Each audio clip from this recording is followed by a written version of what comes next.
Kung talagang ako naman ay namangha din sa Panginoon dahil kahapon nga ay talagang buong hanggang ano po ako kasi nga po ay purihin ang Panginoon dahil ang malabanan ay nagsimula na po kami ng mga pag-aaral ng mga tatay doon.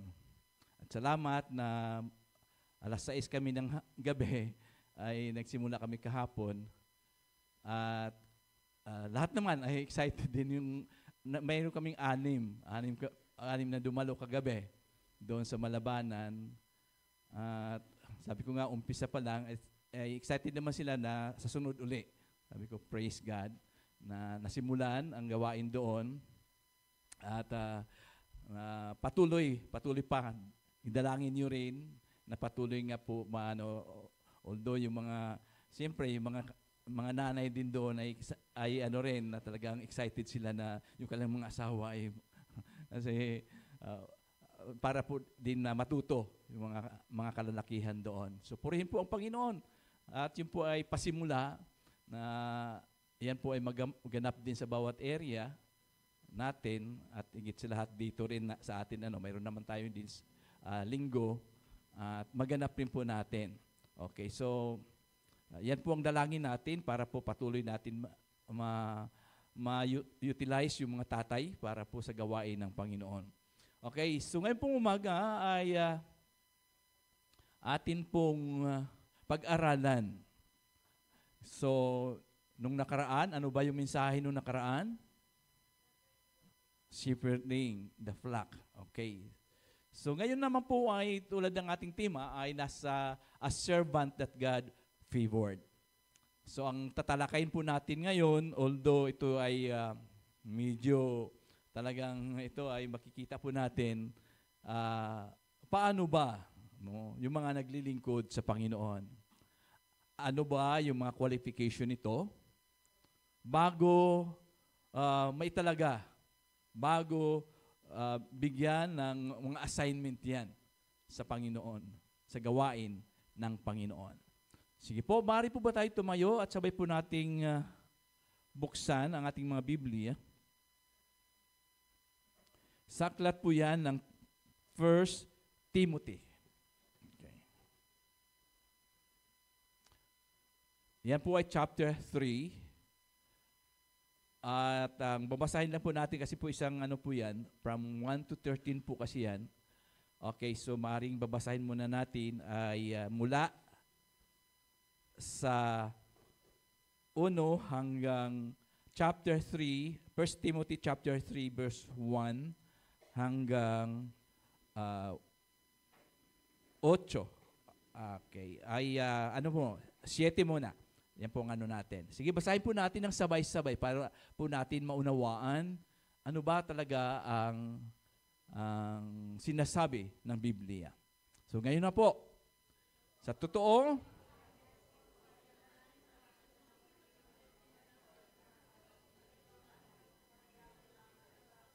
kaya nga ang isang tagapangasiwa ay kailangang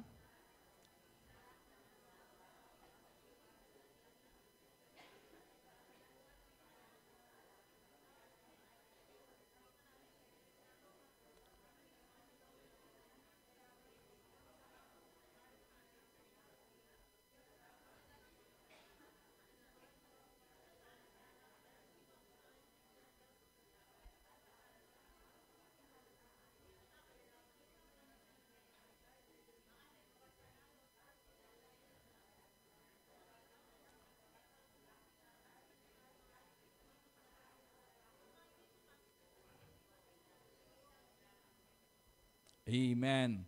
Okay po tayo po manalangin. Panginoon, salamat po Diyos sa umagang ito. Salamat na patuloy mo kami sinasamahan. At ngayon pong umaga, sa aming kalagitnaan, O Diyos, ikaw nga po ang siyang tumayo sa aming kalagitnaan at magpaunawa, O Diyos, ng aming mga pag-aaralan ngayon pong umaga. Panginoon, salamat po na ang iyong presensya, ang siyang patuloy po namin na inaniyahan ng siyang patuloy, Panginoon, may tanghal, may taangas sa aming kalagitnaan ito, Diyos. Turuan mo kami, paunaw mo sa amin ang bawat salita na mahayag ngayon pong umaga. Gamit mo lamang ang iyong abang lingkod, O Diyos, na bilang daluyan lamang, O Diyos, na iyong pagpapala ngayon pong umaga. Ito po ang aming dalangin sa pangalan po ni Jesus. Amen at amen. Purihin po ang Diyos at kayo po ay maaari ng makaupo. Okay, tingnan po muna natin ang background nito. Okay. May mga naririnig po tayo na sinasabi, yung masasakit na mga aral, ang siyang kadalasan ay naging daan para sa mga panibagong oportunidad. So anuman yung mga minsan nasasaktan tayo sa mga pagtuturo sa mga aral, kaya lang ito naman ang nagiging daan para tayo ay makapagkaroon ng panibagong mga oportunidad sa buhay natin Kristiyano.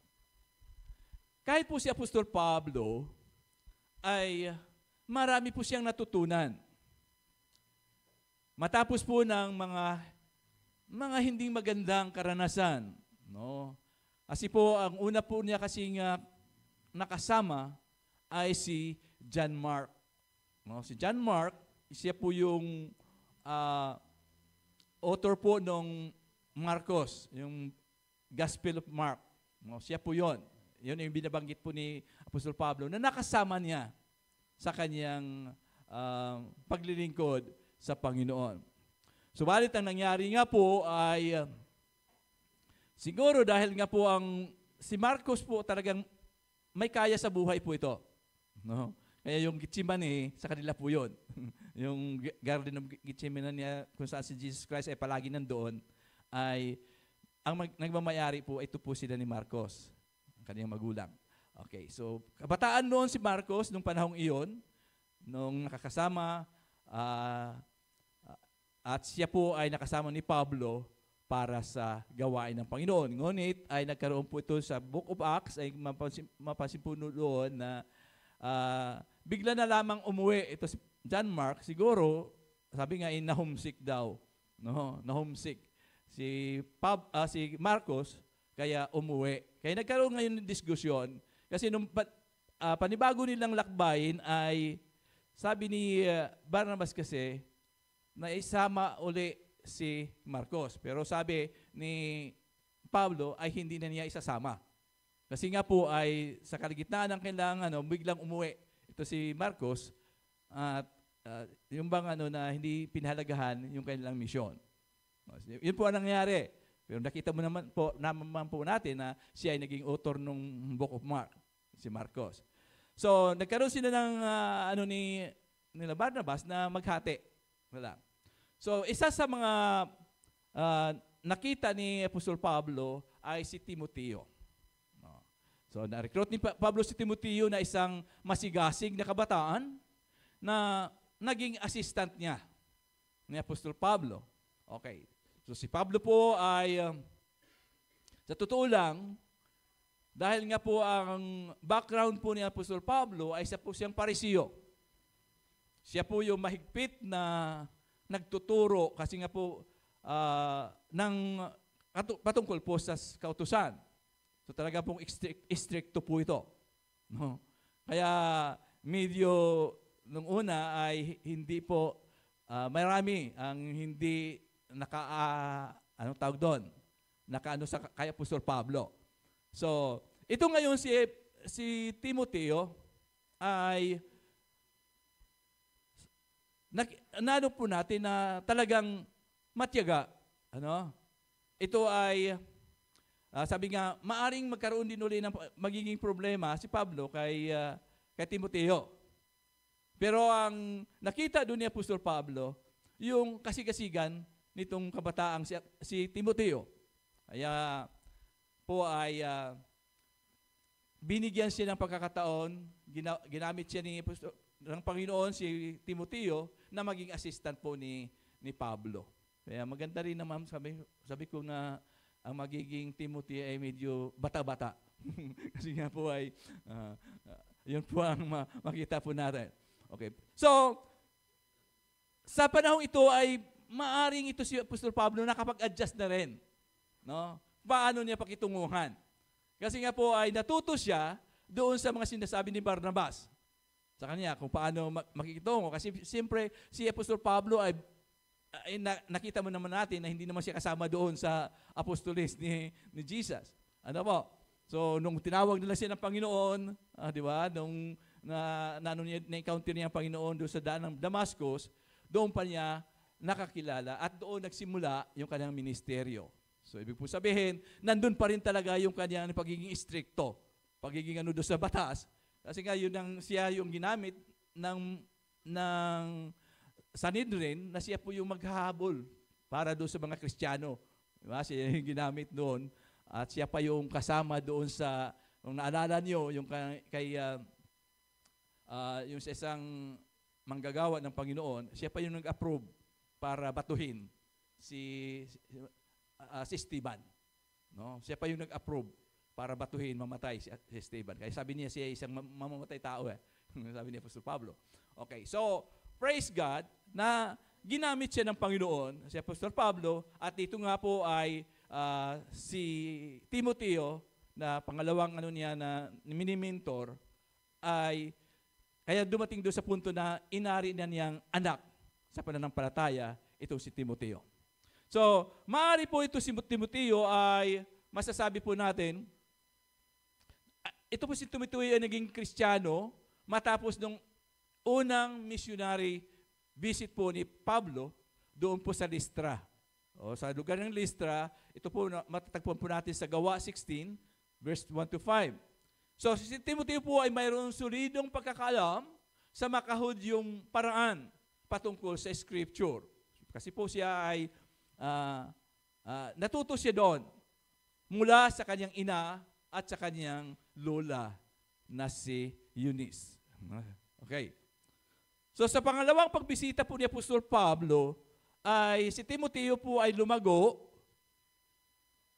bilang isang respetadong disipulo ni Kristo. As an adult po, ay marka ng kanyang pagtatalaga at yung commitment po niya. So, si Timoteo po, ang background po ni Timoteo, siya po ay may lahi na Grigo. Ibig po sabihin, ang kanyang ama ay Greek. No? And then, ang kanyang ina nga po ay Hudyo.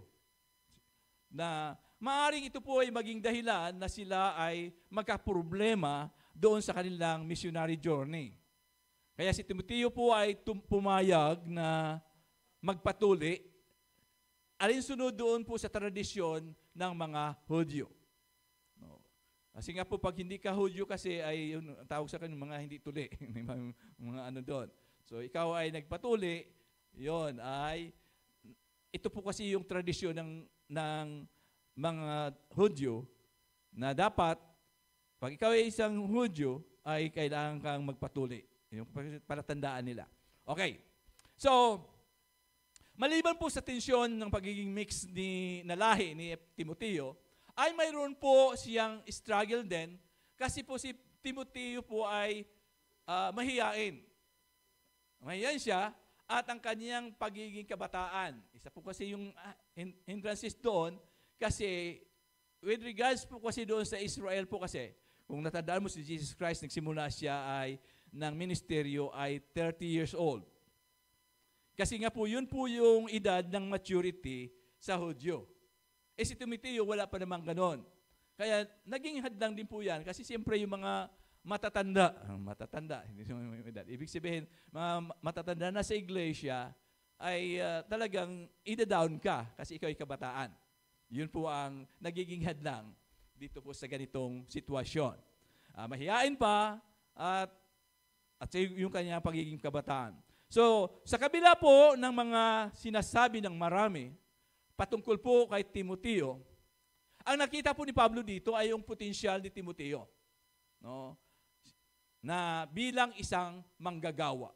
Nandun po yung potensyal niya at pinabayaan po ni Pablo ang kanyang, ibig sabihin, pinatunayan po ito ni Apostol Pablo na ang kanyang tiwala kay Timoteo bilang isang manggagawa sa pamagitan po ng pagkaloob sa kanya ng isang malaki at mahalagang responsibilidad. Binigyan siya ng responsibilidad ni Apostol Pablo, ipinadala siya doon po sa iglesia po ng Korinto. Nung magkaroon po ng kaguluhan ang iglesyang ito sa Korinto, ay ang pinadala po doon ni Apostol Pablo ay si Timoteo para ayusin yung gusot doon sa iglesyang ito. Bilang personal na kumakatawan sa kanya doon po sa iglesyang ito. So, although hindi naman po masyadong naging epektibo si Timoteo doon sa kanyang sa kanyang misyon na iyon, pero hindi po sumuko si Pablo. Kasi nakitaan kasi niya yung potensyal. Ito si Timoteo, hindi siya sumuko, bagkus isinama niya si Timoteo sa kanyang mga paglalakbay. Yun po ang kanyang kasama. Maliban kay Timoteo, kasama kasi lagi nila si Lucas, si Dr. Lucas, doon sa mga misyon na yan, ni Apostol Pablo. Ay kung titingnan mo po yung Book of Acts, ay kasama doon si Lucas, na siyang sumulat noon, nung Book of Acts at saka yung Gospel ni Luke. Yun po ang history noon. Okay. So, marami sila pong napagdaan ng hirap sa kanilang misyon. Ayan, nung huli po ay iniwan po ni Pablo si Timoteo sa Episo. Sa lugar na yon na upang pangunahan naman ang iglesia doon. Yung kanilang nabuksan mga iglesia kasi ay wala naman mga manggagawa. So ito po, yung Episo po nito ay malaki po siya. Malaking iglesia ito na nabuksan nga po ni Apostol Pablo at si Timoteo ang iniwan dito na siyang manguna sa iglesyang ito. So kung iyong titingnan po yung history niyan, si Apostol Pablo ay hindi basta-basta yan kukuha ng mga manggagawa, di ba? Tinitingnan niya yung potensyal at yung commitment ng isa't isa. Okay. So, ano po ba, ngayon po umaga ay ating pong pag-aralan, ano po ba yung kwalifikasyon ng isang leader o namumuno sa isang iglesia? Okay. Ito po yung mga sinabi kanina, kaya sabi po doon, sa ating pong binasa kanina, sa unang talata ay sabi po doon, totoo ang pahayag na ito. Tandaan po natin, totoo ang pahayag na ito, ang sino mang nagnanais na maging tagapangasiwa ng iglesia ay naghahangad ng mabuting gawain. Ang hinahangad niya ay mabuting gawain. No? Kaya nga po ay napakahalaga na yung pagkatawag sa iyo ng Panginoon. Diba? Natin, kaya sabi, totoo ito ang pahayag na ito. Na ang sino mang nagnanais na maging tagapangisiwa ng iglesia ay naghahangad ng mabuting gawain. Although bihira naman siguro, kahit naman sa akin po na karanasan, hindi po ako nag-a-apply. Ibig sabihin, hindi po ako nag-presenta na ako po ay mangunguna. Sa aking karanasan, maaaring yung iba kasi, may iba kasi po ay, hindi lahat po na nagba-Bible school ay nagagamit ng Panginoon. Yun po ang katotohanan. Ano po? So maraming mga graduate po ng mga Bible school na yan ay iba ay napupunta sa, hindi talaga napunta doon sa ano. Kaya nga, ang napakahalaga yung talagang pagkatawag sa iyo. Mula nung ako po ay maging Kristiyano, nakakilala po ako sa Panginoon ay doon sa lugar ng Saudi Arabia, na kung saan ay mahigpit din po ang paano ang pagiging Kristiyano doon sa lugar na iyon. So, una po kasi ako po ay talagang persecutor. Persecutor po ako, no? Kasi doon sa aming kampo kasi may nagsimula na gawain doon. At tama-tama doon sa aking sa aking accommodation, doon sila sa likod. Sa likod, doon sila sa likod ng Ang ingay. Sabi ko, ano ba yan? Hindi man magpapatulog. Ganun ang reklamo ko doon. No. So bakit dumating yung panahon po, may nagsishare sa akin, alam mo naman, pilosopo.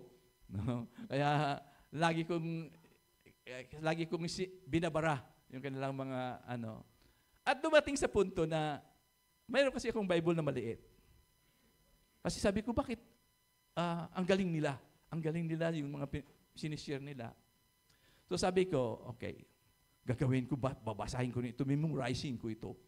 Para pag mag-ano sila sa akin, ay may sagot ako sa kanila. Pero hindi rin nangyari. Sabi ko, katamad pala mag-ano nito. Natatamad ako. So dumating ang punto na talagang, dumating na, sabi nga, yung buhay naman natin di laging, medyo nagka-problema, may mga problema doon. So, binata pa kasi ako noon. So, yon ang nangyari. So, doon kasi sa kampo ay may tindahan ako doon. May tindahan kami. Sa kwarto ko, mayroong tindahan kami doon, mga tinapay, mga tindahan namin doon. Ngayon, yung may nag-seminar doon sa aming kampo na mga Kristiyano, may ilang panahon na nag-ano sila doon. Lagi bumibili sa akin yung isang namumuno doon. Sabi niya, minsan naman makasama ka namin din eh. Sabi ko, sige, sa sunod naman, baka maano nyo lang, nandiyan na ako. So, pero matagal yung pinalo-up ako ng pinalo-up hanggang ano. So, dumating ang panahon na parang, ang ano ko kasi doon ay, anong tawag doon? Hindi ko na malaya, nandun na pala ako. Nakapasok na kasi yung recreation hall kasi namin, doon sila nagagawain. Ang ano namin, nagbibilyard kami doon. May mga gawain, stop ang mga ano doon kasi may gawain. So, praise God. So, hindi kami nakapaglaro. Pumasok ako doon at nakinig. Ayon, mula noon, sabi ko, kakaiba, iba pala ito. Iba yung mga tinuturo nila. So, nakita ko po yon. So, hanggat nga po ay sumusunod na, dumadalo na ako, may Bible study na patago pa ako. Doon ako sa likod dumadaan para hindi ako makita ng mga kasamahan. Doon ako sa likod dumaan para dadalo ako. And then, tama-tama ay yung may nagbimentor sa akin ay talagang matyaga. Matyagang nagbimentor sa akin, sinusubaybayan ako, tinitrain ako. So, praise God, at na-appreciate ko po yun. Na hanggang na yun nga, nung madaling salita po ay, yung hawak ng sektor na yon ay nag-finish contract. No? Ay lumago naman din ako at walang maiwanan ng gawain kundi ako ang nandoon. Sabi ko, kaya ko ba yan? Yung una, kaya ko ba yan? Kasi sa mga meeting, kasi may mga meeting po kasi kami kung saan-saan. No?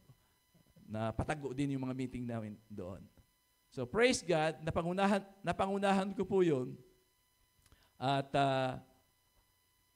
sa biyaya naman ng Panginoon, nung ako rin naman lumipat, ay iniwan ko rin yung yung sektor namin at ipinasa ko nga doon sa assistant. Doon ko rin binigay nung magpunta ko ng Dubai.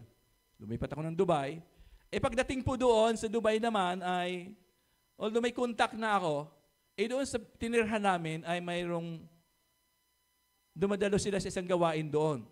So ininiyahan kami.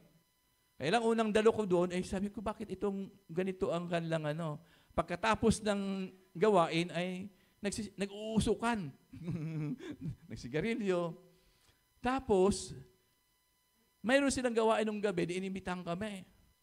Abay, nag-inuman. Aba, ano ba itong gawain ito? Sabi ko, sige, hanap ako, pray. Sabi ko, hindi, may ituturo sa akin ng Panginoon. Tama-tama, yung nakilala ko dun sa Saudi, ay napunta na ngayon ng Dubai. Tinawagan ako, sabi, dalo ka din eh. Hindi ka dumalo. So dumalo ako doon. Dumalo ako doon sa lugar, sa kanilang gawain. At tumagal naman ako doon. Tumagal ako, sabi ko, ito yung hinahanap ko, katulad nung aming doon sa Saudi. No? At yun nga nangyari. Kaya lang nung lumipat kasi yun ng Saudi, may asawa na ako eh. Nag-asawa ko itong aking asawa. Magandang asawa ko. Batang-bata pa kasi yan noon. Kasi nga yung mag-asawa kami, kapinpal ko yan ay 17 years old yan. Nag-18 years. Ako doon ay nasa 17, di 6 years. 24 ako noon. 24 ako noon. Kasi nag-Saudi ako 23. 1 year na ako nagtrabaho. Nang mag-graduate ako kasi in college, 1 year ako nagtrabaho, sumama na ako mag-Saudi. Para kami doon inutusan na bumili ng suka. Yun, gano'n. Okay, so may asawa na ako noon. Doon magdating ko sa Dubai nga, habang tumatagal, isang anniversary, di kasama na ako doon sa mga Bible study doon, naging worker ako doon, sa madaling salita, naging worker ako doon. So mayroon kaming invited na, nung mag-anniversary kami noon, may invited kami isang preacher na Indiano, from India yon na may sila doon sa Dubai. Ginis namin ang aming gawain. Doon pa sa isang hotel yon ang gawain namin. So anong nangyari po ganito? Matapos magmensahe yung aming guest speaker na yon, ay kami ng mga worker ay nakapila kaming ganon. Ang ginawa, ako yung kinuha, pinuntahan ako doon sa pila, dinala ako doon sa stage. At doon ako pinagpe-pray, no? At tinalaga na ikaw ay kasama doon sa mga, may dalawang pastor kasi doon. At ako yung dinagdag na pangatlong pastor doon sa lugar na yon. Sabi ko, hindi naman ako wala, mga worker lang kami nakapila doon for prayer sana. Pero ako yung nilapitan hindi ko naman kilala, kasi guest speaker lang namin yon. Ako yung kinuha doon at dinala doon sa stage, at doon ako pinagpipray. Itinilaga ko na kabilang doon sa mga pastor, so ako yung pangatlo. At nagkaroon pa nga ng kaguluhan doon sa iglesia kasi hindi naman ako matagal sa kanila, ako yung naangat doon sa posisyong yon. Sabi ko, hindi naman ako nag-apply. Hindi naman ako, gusto ko mga manggagawa lang ako doon. Di ba? Hindi naman ako nag-apply para italaga na maging pastor doon. So, lahat po yan sabi ko, ako ba ay talagang tinawag mo ako dito, Panginoon? So, naging naman, dahil nga po ay na-assign ako kagad doon sa isang lugar, doon sa Ras Al Khaimah. Yun po ay isang lugar doon na ang buhay doon ay parang mga taga-Saudi rin. Hindi tulad sa Dubai kasi, na doon talagang modern na doon. Doon ay parang Saudi doon Yung mga batas nila doon, kahit iba-ibang emirates yan, ay iba rin ang kanilang patakaran doon. Ang gawain namin doon po ay alas 11 ng gabi.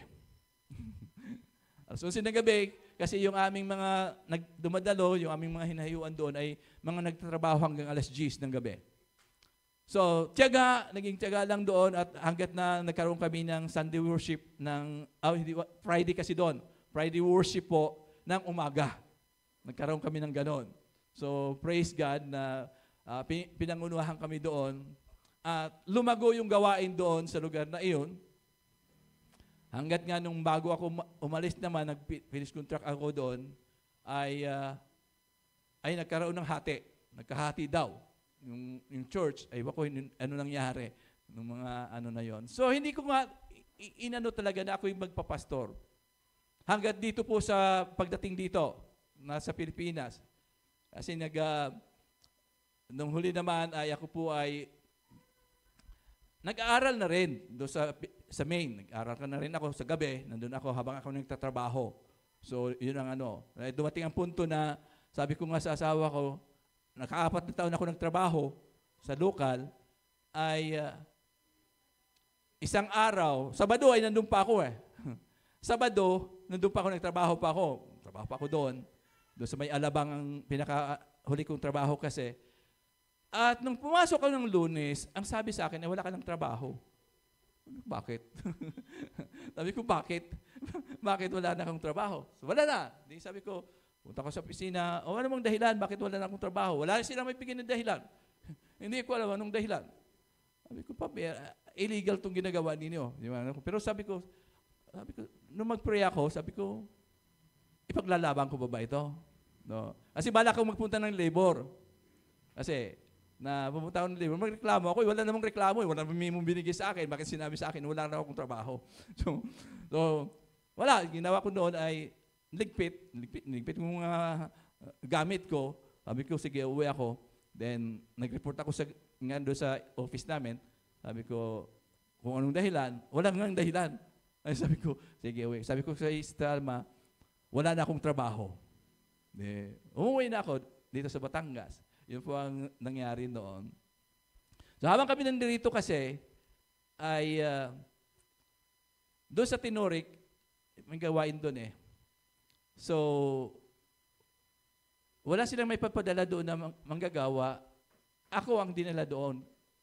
Kaya kami pamilya, yan, para sila Japit na maliliit pa yan. Yag-yag yan mga yan doon. Minsan doon kami natutulog sa Tinoric. So, ang akala ko, 1 linggo lang kami doon. Ang nangyari ay, yung pastor kasi nagkasakit. Nagkasakit siya, at tuloy-tuloy yung kanya ng hindi na makauwi kasi nga ay tuloy-tuloy yung, yung kanilang yung pagpa-check up niya. Hanggat ang nangyari ay namatay si pastor. Yun ang nangyari. Si Pastor Sani. So ito na ngayon, tumagal kami doon. Ilang buwan ba tayo doon? Tumagal kami doon. Ipabalik-balik. Yag-yag yung mga bata kasi wala naman sasakyan. Travel kami niyan from Malbar, papuntang Tanawan, papuntang paikot. Pag katapos naman ng linggo na yon kasi mayroong gawain sa may Luok, si Pastor Sani. So inikot pa namin yan, papunta doon sa Luok. Minsan naglalakad kami doon sa, kasi yung sasakyan noon, hanggang doon lang sa may Bagbag. Tapos dinalakad na namin yan paakyat doon kina Sister Alili noon. So yon ang nangyari. And then, ito po nangyari. Sabi sa main, ay diyan ka na lang muna. Sabi ko, akala ko temporary lang ako din eh. Ang nangyari, sabi nila ng sa main na, sige, magtuloy ka ng internship. So nag-intern po ako doon ng 6 months hanggang 1 year po yun ng internship. And then yung 2000 ay in-ordain ako. Actually, hindi pa talaga yun ang na talagang magpapastor ako. Kasi ako po ay nag-apply pa uli pa Dubai. No, kasi tumawag yung aking kasamahan na dati dito sa local kasi nagtrabaho ko, nandun na siya sa Dubai, tumawag sa akin. Sabi, mag-apply ka din eh. Tapos So, nag-apply, nagbigay ako ng application doon. Sabi, may interview kami. Interviewin ako sa through sa phone. Nakasalang na ako doon. Nasabi ko, ang prayer ko kasi ganito, Panginoon, anuman ang mauna, ay yung trabaho ba doon sa Dubai o yung ordination sa akin. Yun ang prayer ko. Ang nangyari po ay, ganito ang nangyari. Nauna ngayon, in-schedule. Sabi sa akin ni Pastor Ana, schedule ka ng nung February. February 2000 yun, i-ordin ka ng ganon. Tapos, no masabi sa akin ni Pastor Ana, tumawag ngayon ang Dubai. Sabi ko, ang ko kasi yung mauna sa kanila. Tumawag ngayon ang Dubai. Kinausap ako nung pinaka-boss doon, through phone. Sabi niya, ngayon, sabi ko, kung ito ay kalooban ng Diyos, kung ano yung hilingin kong sweldo, ibibigay nila. Yun ang So, tinaasan ko po yung presyo ko. Sabi ko, ganito ang sabi nung nag-interview sa akin, ay sa ngayon, parang hindi pa namin kaya abutin yung presyo. Kaya sabi ko, nasa inyo kung basta yun ang aking presyo. Kasi yun ang ko. So, nung tumawag, sabi sa akin, baka pwedeng bababaan. Sabi ko, hindi na, yun ang aking asking price. Kasi ang bala ko talaga doon, madala ko yung pamilya ko doon. Yun kasi ang bala ko doon eh. Dadalhin ko pamilya doon, at least yung aking presyo na yun, makapag-stay na kami doon. ng ano. So, hindi nila kaya. Sabi, sa ngayon hindi pa namin kaya. Ay, baka pag nandito ka na, ay may bigay namin sa iyo. Sabi ko, hindi. Hindi na. So, hindi ko na kinuha yun. Tuloy nga, in-ordain ako din ng Sano. So, yon ang assignment kasi doon sa, anong tawag doon? Sa tinorik ako doon, sabi ko, ang aking mga anak, ang aking bahay ay dito sa Balete. Tapos yung aking mga anak nag-aaral. Kung araw-araw pupunta ko doon, tapos balikan, ay magastos at uupa pa kami doon ng aming titirhan. Di ba ganon? So, sabi ko, pwede ba kami magpalit ni Pastora Judith? Yun ang bargain ko sa kanila. Pwede ba kami magpalit ni Pastora Judith na siya nandun, dalaga naman siya. Biyuda. Ibig sabihin na naman, wala siyang pamilya, pwede kami magpalit, kami na lang dito sa Balete. So, yun naman ay pumayag. Kinausap kami ni Pastora Judith kung patungkol doon. Si Pastora Judith naman ay willing na kami magpalit. So yun, ang nangyari, nandito po ako. So, kaya sabi ko, praise God. Kaya sabi ko, nga po, mulat doon, yung 6 months na hiningin ko naman sa Panginoon, nung matalaga na kami dito, sabi ko, Lord, within 6 months, kung talagang tinawag mo ko rito, lalampasan namin yung 6 months na yon. 6 months lang hiningi ko sa Panginoon. At bago yung 6 months, yun nga, ako na po ay na-hospital na, yung ko, sabi ko, ay, baka hindi ako tinawag dito ng Panginoon. Sabi ko, na yun baka ito na yung sign. Sabi ko, it's a sign. So praise God naman, talagang kaya nga ako kasi may ako nga yung sa abdo, yung sa gallbladder, yun po ang ko, yun ang pinakaunang naramdaman ko noon. Pabalik-balik, pumunta kami doon sa Lipa, ay talaga po makikita mo, sa Granha kami pumunta, siyempre walang pera, doon tayo sa Granha. Ang nangyari, di ba, si Brother Willie pa noon, yagyag namin yan, papunta doon sa Granha. Wala namang doktor. Sabi ko, baka mamamatay naman ako din Ilipat niyo ako. Di pumunta kami sa San Antonio. At ang hatol ay, sabi, mag-fasting ka, bumili ka ng ganitong, inumin mo yon, yung castor oil ba yon? Kasi mayroon kami saksak sa yung, instrumento sa loob. Ay, natakot ako. Sabi ko ba? Ayaw ko. Sabi ko, wag. Punta tayo sa Alabang. Hindi punta kami sa Alabang uli. Ganun din ang hatol. Sa akin, ganun din. Sabi ko, Sister Alma, sige, uwi na lang tayo sa Batangas. Bahala ng Panginoon. Di ba? Yan ang ko, hanggang doon. So, praise God.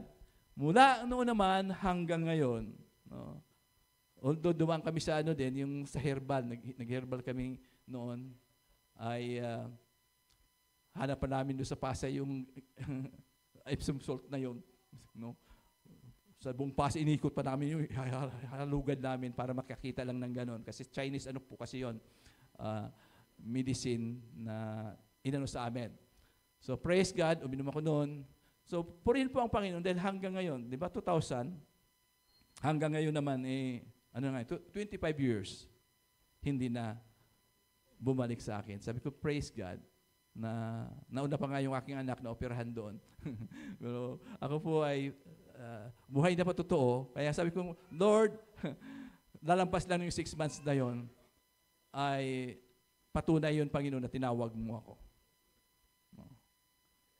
Kaya nga po ay napakahalaga, kaya nga dito po sa ating pinag-aralan nito, ano ba yung nagiging kwalifikasyon na binigay ng Biblia para doon sa mga leader, sa mga namumuno sa iglesia. Okay. Sabi doon, to be a church leader, kaya sabi, totoo ang pahayag na ito. Ang sino mang nagnanais na maging tagapangisiwa ng iglesia ay naghangad ng mabuting gawain. Ganun naman talaga ang dapat hinahangad ng isang naglilingkod sa Panginoon. Kaya sabi, to be a church leader ay isang mabigat na responsibilidad dahil ang iglesia po ay hindi naman iyo. Ang iglesia ay sa Diyos. Church, I belong to God. So, Ang salitang elder, yung elder po na tinutukoy dito ay tumutukoy sa pastor, sa church leader, or yun pong tinatawag na presiding overseer. Okay. Ang tawag po doon kasi ay elder. Okay.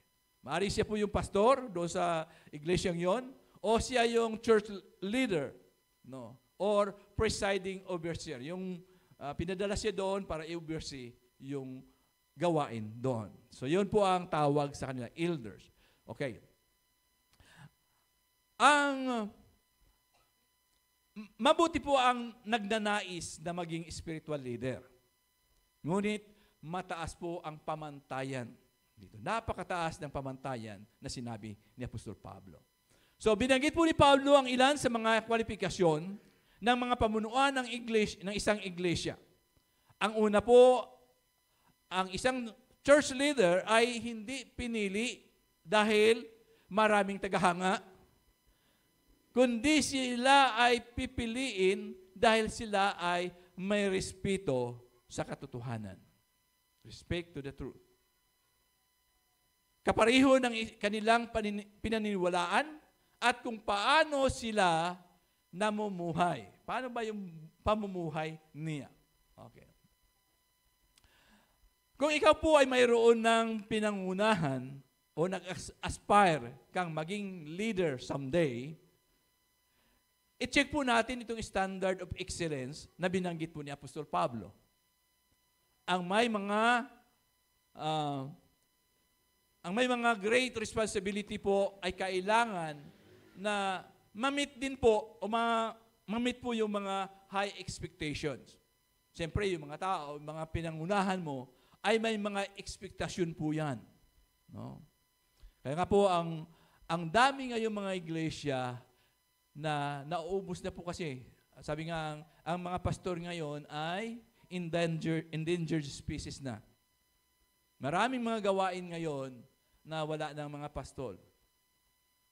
Kaya nga doon sa Las Piñas, may mga iba na kinuha yung pastor natin para manguna yung sa iglesia nila. No? May mga nangyayari po ganun kasi nauubos na ang mga namumuno ng iglesia. Kasi kung titingnan po natin ngayon, bihira na ang mga kabataan na nag-aspire. No? Kaya nga talagang inaanong po natin yung calling, yung pagtawag talaga ng Panginoon. Kasi hindi basta-basta. Magsimula ka ng ang allowance namin din tinatanggap ay 2,000. Nakatanggap kami doon ng 2,000. Ano? Kaya si Terama noon ay natuto. No? Kapitbahay namin sila is Ishel. Natuto yan sa mga dahon-dahon. No? Hindi naman siya hindi nakasanayan. No? Sa akin ay walang problema kasi sanay na sanay ako. Kung ano yung maano diyan sa paligid, uulamin ko yan. No? Kaya ngayon ay naranasan namin ang mga bagay na yun. Kaya sabi ko sa inyo, hindi madali. No? Hindi madali ang pagiging pastor, maliban na lamang kung ano na po ang isang iglesia na pupuntahan mo, kaya lang po ay yung high expectation lagi. No? Doon sa talatang 2, sabi kaya nga, ang isang tagapangasiwa ay kailangang walang kapintasan. Kaya lang, ang sinabi natin lagi na wala namang perfecto. Di ba? Kahit nga sa panahonan natin, kahit anong buti, anong maganda ang ginagawa mo, mayroon talagang ipipintas sa iyo. No? Mga bagay na minsan ay nakakaiyak. Nakakaiyak minsan sa mga bagay-bagay. Ano po? Okay, sabi doon, walang kapintasan. Isa lamang ang asawa. Marunong magpigil sa sarili. Ito po yung isa, no? Yung pagpipigil sa sarili. Maingat, ano ba maingat? Maingat sa pananalita, maingat sa lahat, no? Kagalang-galang. Paano ba? Kaya nga sabi, ang isang leader, isang ay hindi pwedeng, kaya nga minsan na ako mag-short. na ako lumabas mag-short, hindi ako sabi ko, parang tinitingnan ko lagi baka anong tingin sa akin. Di ba ganon? Na, yung lalabas ka diyan na naka-short tapos nakasando. Yung parang gano'n kasi yung tingin nila ay yung expectation nila dapat ganito. Di ba? Kaya nga yung mga sa simbahang malaki ay yung mga pari lumalabas yan nakaabito. Para yun ang tingin kasi lagi. Sabi, mga ordinaryong tao rin naman ito. Bakit hindi pwedeng magsuot ng gano'n? Ano po? So, minsan, kasi nga sabi nga, kagalang-galang.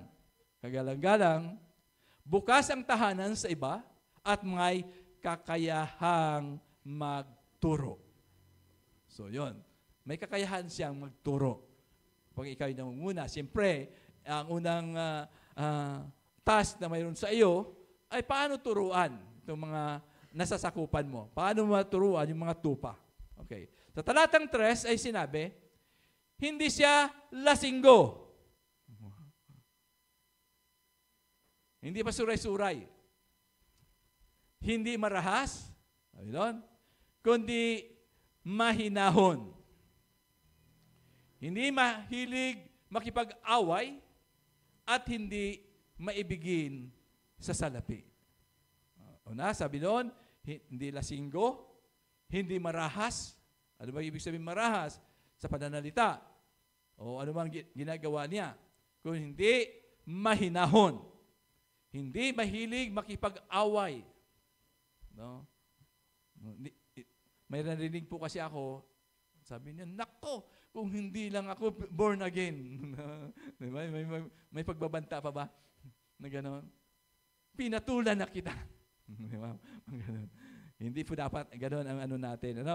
Nandun pa rin, lagi na ipasa Diyos natin. So, alam naman ng Diyos ang lahat. Amen po ba? Alam ng Diyos ang lahat, siya ang nakakaalam lahat.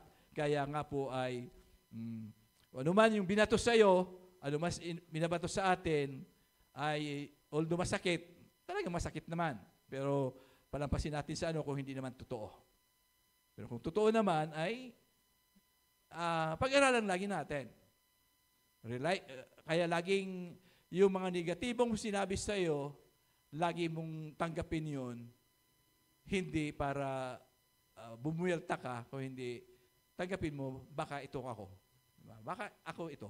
Diba? Yun kasi ang doon, baka ako ito na sinasabi dito. Pag-aralan mo, pag hindi naman, sa tingin mo na righteous ka, na ikaw yung, ibig sabihin, tama ka sa tingin mo. No? Pero sabi ko nga sa inyo, lagi ang Diyos ang may siya nakakaalam kung tama o hindi.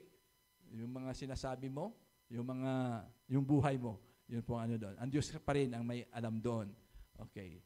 So ganoon. Kaya sabi doon, then sa pang-apat, dapat mahusay siyang mamamahala sa sariling pamilya.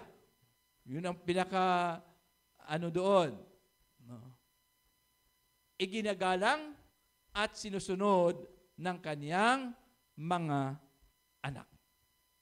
So, ito po yung requirements na sinasabi doon. Nasabi, dapat mahusay siyang mamamahala sa sariling pamilya.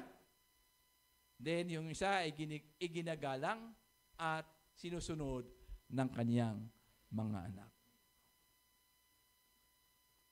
Ganun ba tayo? Amen. Sinusunod ba tayo ng ating mga anak?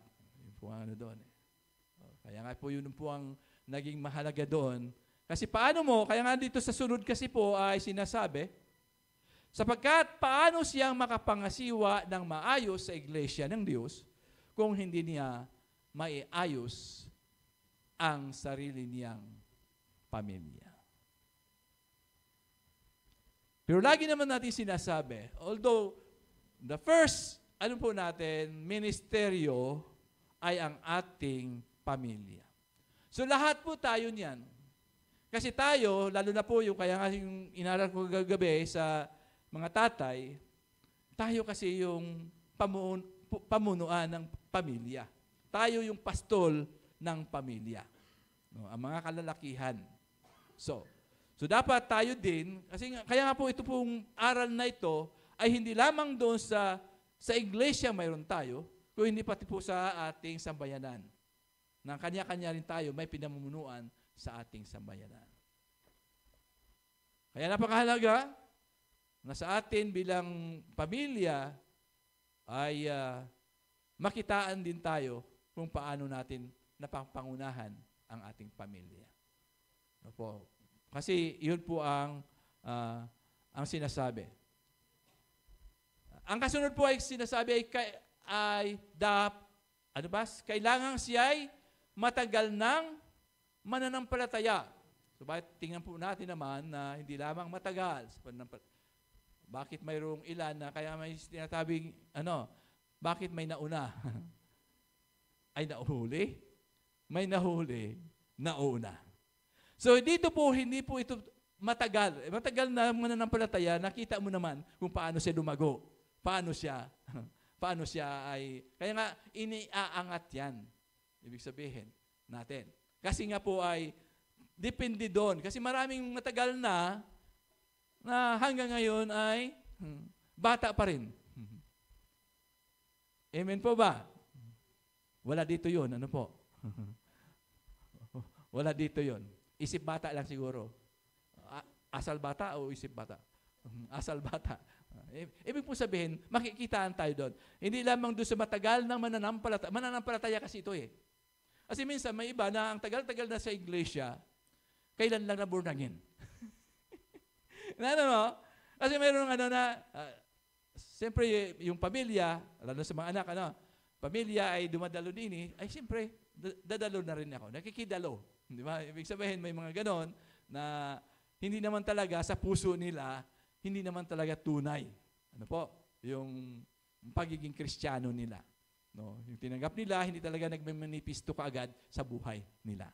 So, maraming yan. Maraming ganyan. Lalo na po yung pag wala kang pag-aaral ng salita ng Diyos. No? Walang Bible study, wala kang Sunday Christian ka lang, alam mo yung tinatawag na Sunday Christian ka lang, mahirap po talagang lumago. Kasi yung pag-aaral, tulad ng mga pag-aaral na yan, yung paano ka grounding po kasi yon. Ibig sabihin talagang hubugin ka doon sa mga salita ng Diyos. No? Kaya mahalaga na may discipleship, no? Pag-attend ng mga discipleship, Bible study na mayroon ay tayo po ay dumalo. Amen po ba? Kung walang Bible study, magbukas kayo ng Bible study sa tahanan ninyo. Di ba? Yun kasi isang bagay. Nasa inyo kasi minsan kasi, ang tagal-tagal ko na. Bakit ako pa yung tuturuan? Magpaghamit ka na sa Lord. Di ba? Kung sinasabi mo na ang tagal-tagal mo ng Kristiyano, ay nakailangan ka pang Bible study, magpaghamit ka na kay Lord. Di ba? Ang daming nangangailangan. Kaya sabi ang church ay hindi nawawala ng vacancy. Ang church ay laging bukas sa mga manggagawa. Amen po ba? Kung pumunta kayo sa mga kumpanya, laging sinasabi, no vacancy. Sa church, ay laging may bakante. Amen po ba?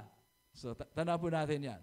So, matagal mo ng palataya, sapagkat kung hindi, baka siya ay maging palalo at mapapahamak na gaya ng diablo. Amen. Kasi kung i-assign mo siya sa isang gawain na hindi pa naman siya talaga matatag, hindi pa naman siya, kaya sabi, baka tulad yung sinabi ng Biblia, na kung ikaw ay bulag, na aakay sa kapwa mo bulag, ay saan mahulog? Mahulog kayo doon. Sa hukay. So, mga bagay na kailangan natin. Sapagkat kung hindi, baka siya ay maging palalo, mayabang. Kasi nga pag minsan kasi mayroon kasi mga anong tawag doon? After doon sa position. Di ba? May mga ganon. After sa position, pagdating sa responsibilidad, ayaw. Di ba mga ganon? Kaya kung inyong tutuusin, sa ating pong church, ay hindi po tayo nagtatayo ng mga diakono. Di ba? Nanonoy ba? Bakit? Kailangan talaga ito, ang pagiging diakono ay tulad din yan ng leader. No? Yan po kasi ang patakaran din ng isang diakono. Mamaya matatalakay po natin yan. No?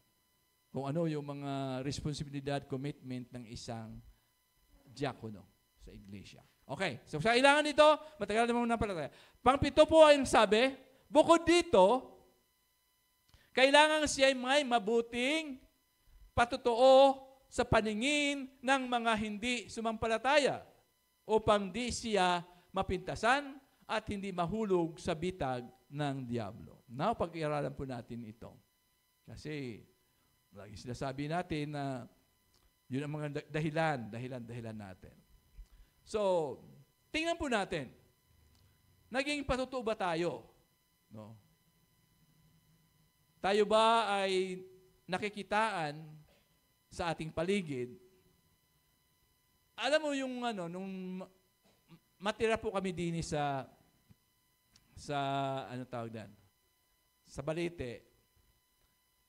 Ang unang tinuro sa amin ng binang ko, sabi niya, ganito po kasi nasubukan na niya yung mga kapitbahayan doon. Nasubukan na niya.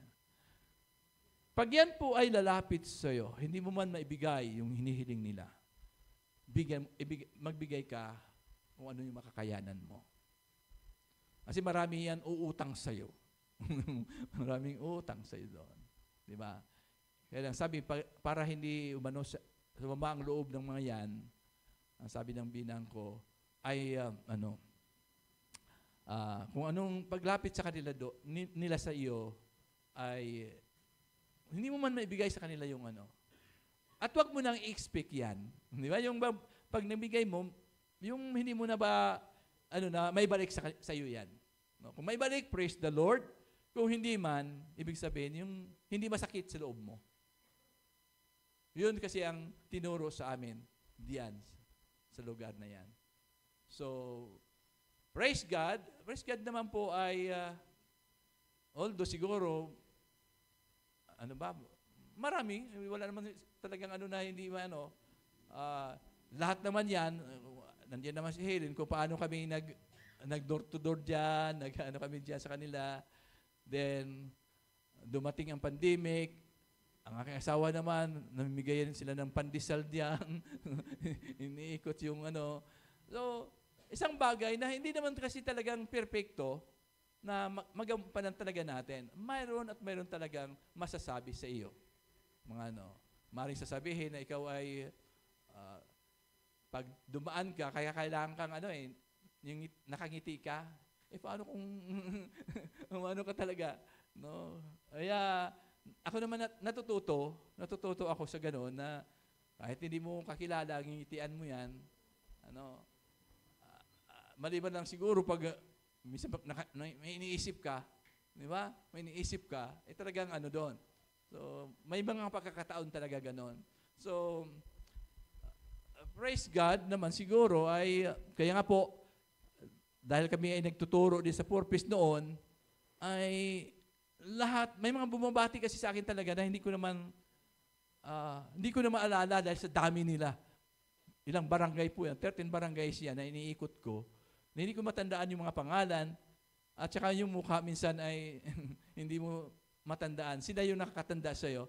Kaya, nasanay ako, sabi ng mga anak ko, nung magpunta kami doon, para kang kandidato, lahat daw, yung mga kabataan na kasama ko naglakad doon, para daw ako kandidato, lahat ay tinatanguan mo, lahat ay nginingitian mo. Sabi ko, hindi ko kasi alam, baka yan ay mga tinuturuan ko No?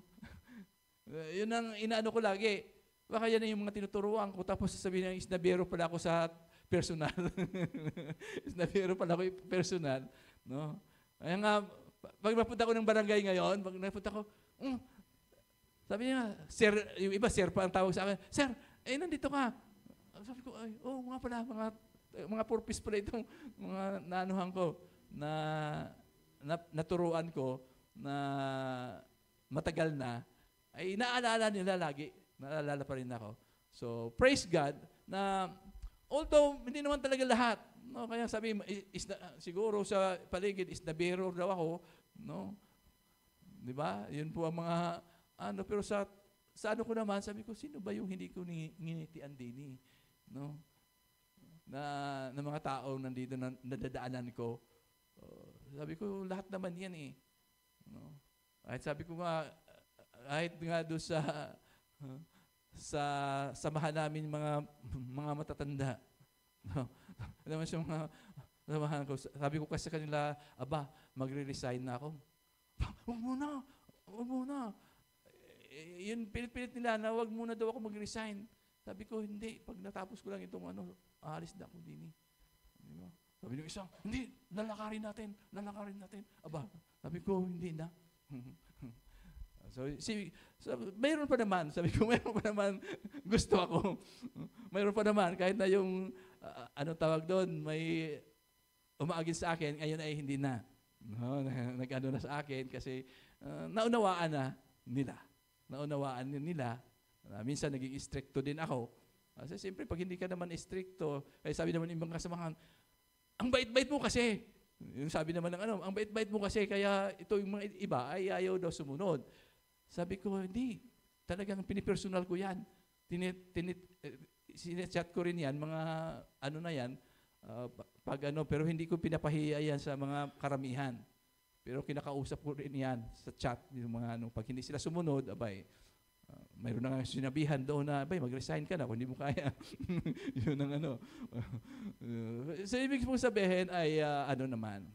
Kasi nga po ay bilang, ikaw kasi yung ay may pakita sa nila ang pagiging Kristiyano at lalo na pag sinabing pastor yan. No? Pastor. At pag umaga kasi nandun kami sa pag Lunes ay kami yung nag-exhort at nag-pray ay kilala ka. May isang pagkakataon nga, 2 yung meeting ko natinan, hindi nag-umpisa yung isang meeting, sabi, Pastor, pinunta pa ako sa isang meeting, sabi, hinihintay ka doon, hindi kami makapagsimula kung wala ka. Bakit? Walang magpipray. Sabi ko, pipray lang. Di ba? Amen. So, praise the Lord naman, kasi nga po ay mga bagay na yan, na hindi man perfecto talaga, kasi nga po, siyempre may mga pagkakataon na hindi talaga, at ako nga humingi ng pamahinhin, kasi nga, minsan, nung nakaraan, kasi itong 3 araw na yan, ay nasa training ako, seminar, ay talagang ang labas ay hapon na. Kaya sabi ko, hindi ako nakabisita kung saan man ang pero pinipilit ko naman na makarating.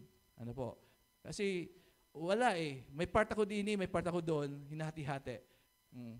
Ngayon, may pagpagawain naman doon sa patay. Kasi yung pinag-pray ko noon sa hospital, 2 naman yun.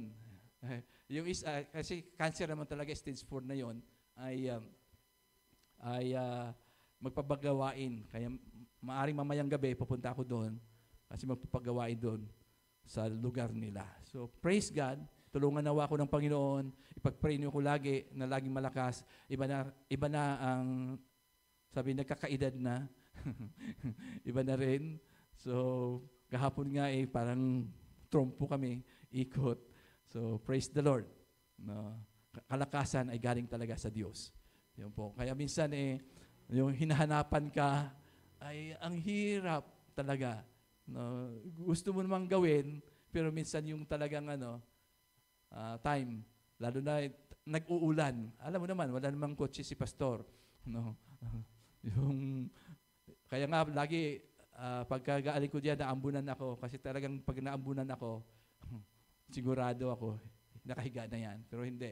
Ginagawa ko niyan, liligo, magbubuhos talaga ako bago ako Kasi yun po ang pinakaano ko. Talagang kagabi nga, naambunan ako, galing naman kami ng Malabanan, alas 8 nakarating din ay maambon.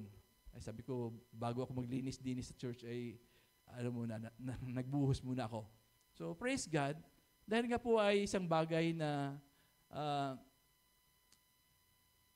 bahagi sa iyong paglilingkod at nawa ay unawaan ninyo ako sa mga bagay-bagay. Okay, sabi po sa isa, na lang po natin. Ito naman po yung patungkol sa, kaya sabi, ang mga sumusunod na mga talata ay patungkol naman sa mga manggagawa sa iglesia. Sa verse 8 po ang sabi doon, ang mga tagapaglingkod naman ay dapat ding kagalang-galang, tapat mangusap, hindi lasinggo, at hindi rin sakim sa salapi. Parang inulit lang niya, pero binigyan niya ng diin sa lugar na ito, sa mga manggagawa ng iglesia. Kailangan sila tapat sa pananampalataya. Pananampalataya ito po. Kasi ano ang iyong ibahagi kung ikaw man din ay gigiwang-giwang yung pananampalataya mo? Ano po? Sabi, at ating ipapahayag, at may malinis na budhi. Kailangang subukin muna sila, at kung mapatunayang sila'y karapat-dapat, saka sila gawing mga tagapaglingkod. Ito na yung kasama na po dito yung mga diakono. Ito po kasi dito. Kasama na dito yung mga diakono na yan, kung paano pumili ng mga katuwang. No? Katuwang sa iglesia. Okay, sabi doon, subukan muna sila, at kung mapatunayang sila'y karapat-dapat, saka sila gawing mga tagapaglingkod. Hindi naman, ang mga babaeng tagapaglingkod. Oy, mga babae, nasaan na yan? Anong sabi? Ay dapat maging kagalang-galang. Anong kasunod? Basahin nga ninyo.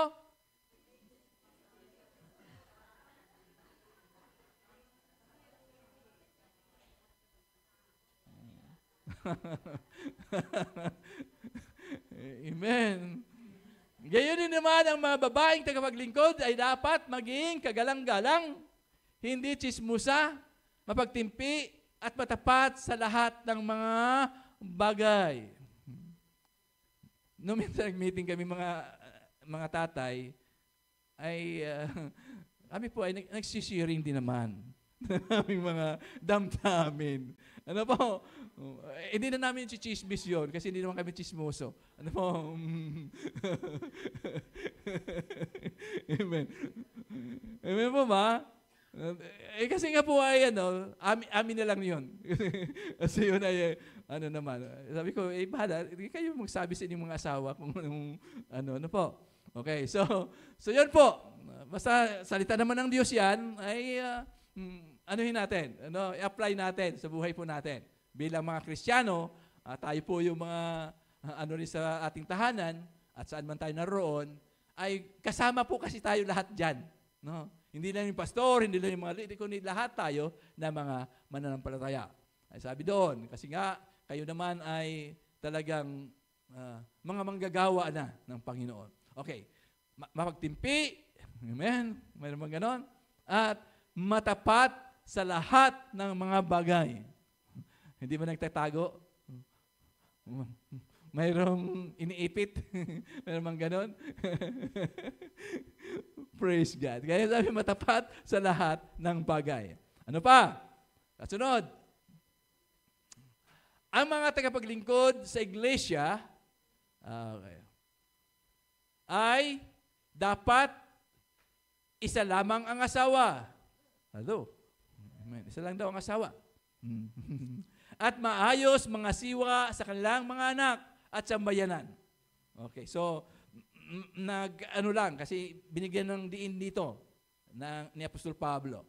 Sabi, ang mga tagapaglingkod na tapat sa tungkulin ay iginagalang ng mga tao at buong tiwalang makapagpapahayag tungkol sa pananampalataya kay Kristo Jesus.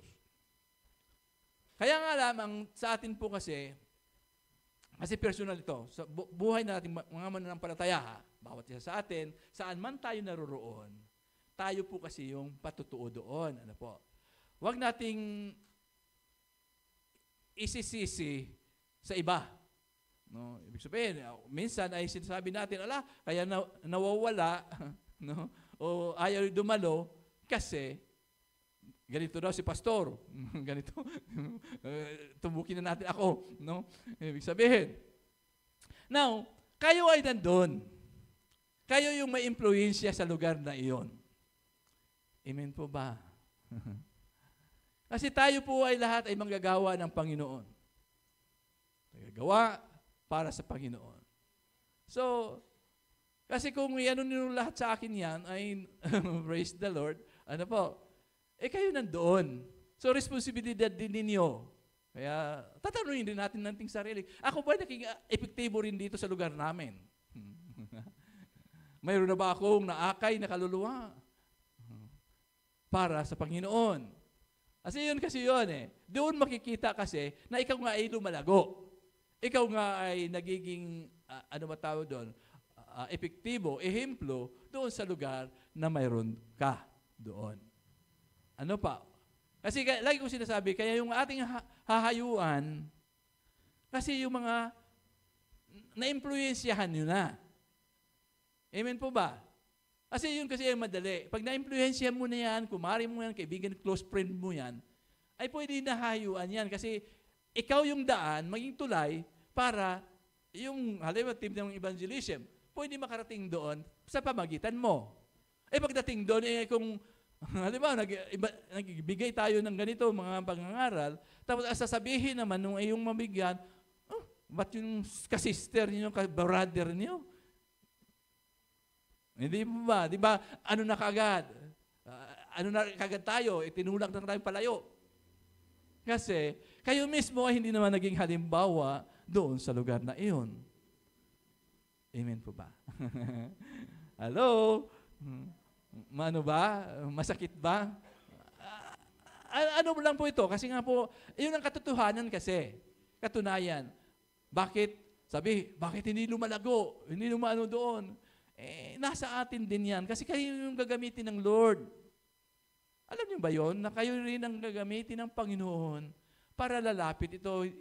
Kaya nga sabi, hindi lahat nasa pastor, hindi lahat nasa mga leader ang gawain. Hello?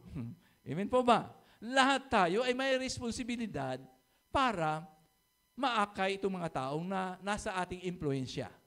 Pamilya, no? Kasi pag maganda ang iyong halimbawa sa pamilya, no?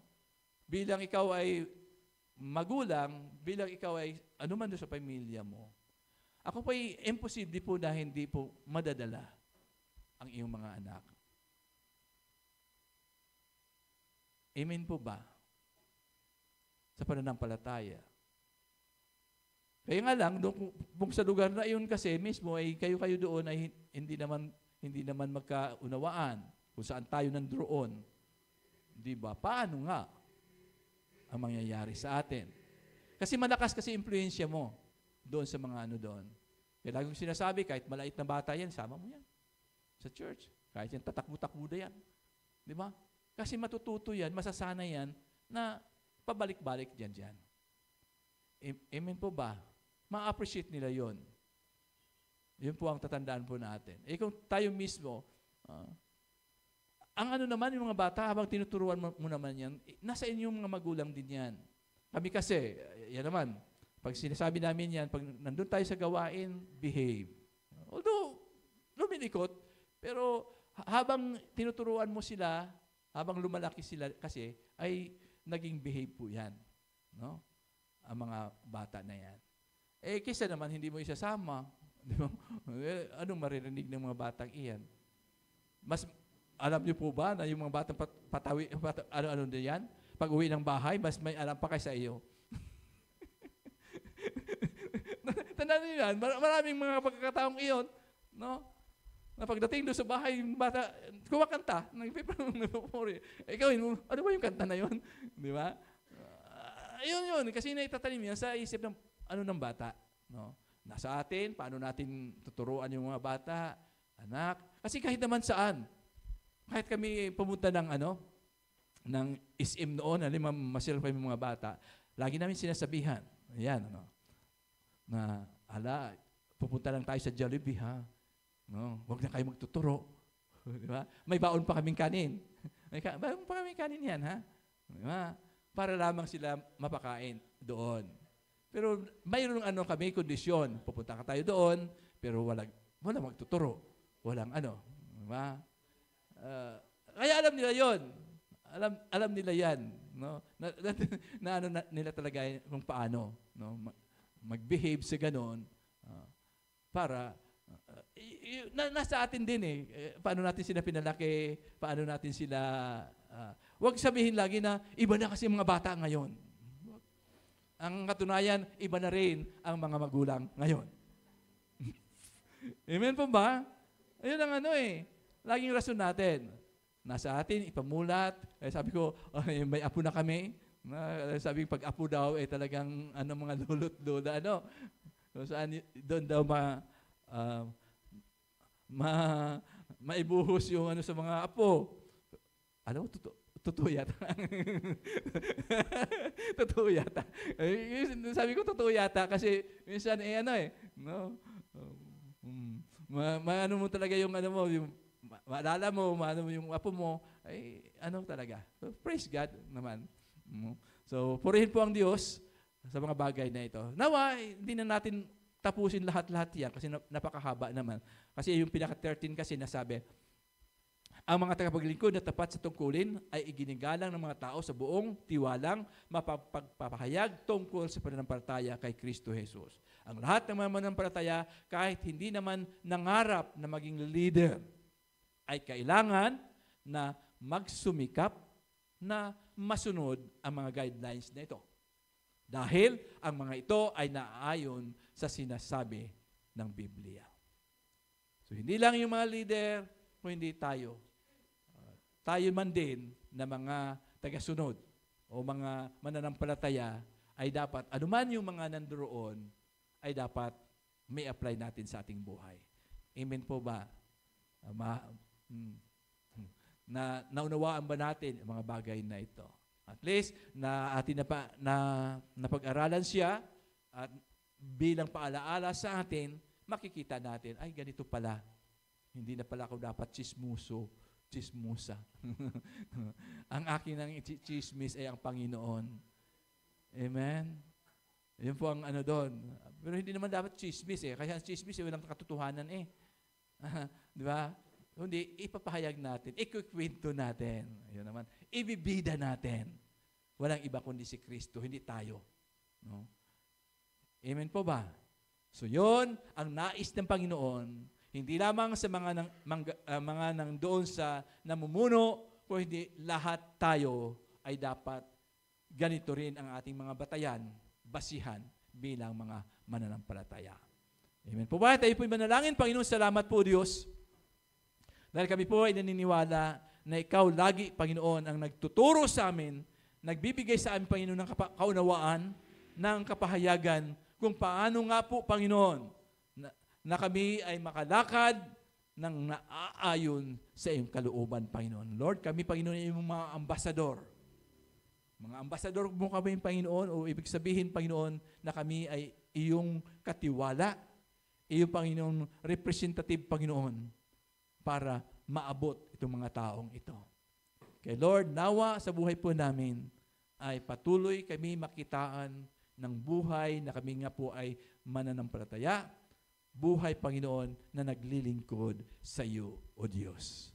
Kaya, Panginoon, huwag namin baliwalain yung aming mga nakapakinggan ngayon, kundi ito ay magiging salamin po namin araw-araw ng aming buhay, Panginoon, Lord God. Gawin mo kami lagi na pagpapala para sa iba, O Diyos.